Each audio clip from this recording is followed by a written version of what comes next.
is my zinc. The kit has been made by Potato Feeder Nerf. It uses these mag grip mags that are spring ejecting. So if you do it like this, they just drop out. Very nice. It has a slight flare in the mag well, which makes inserting them really easy.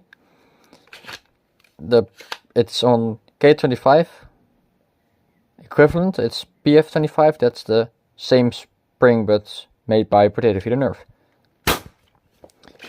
It hits very hard. It also has a last round bolt hold open. So you can just put out your old mag. And this is the new one. This case I made for the blaster is also pretty neat, I think.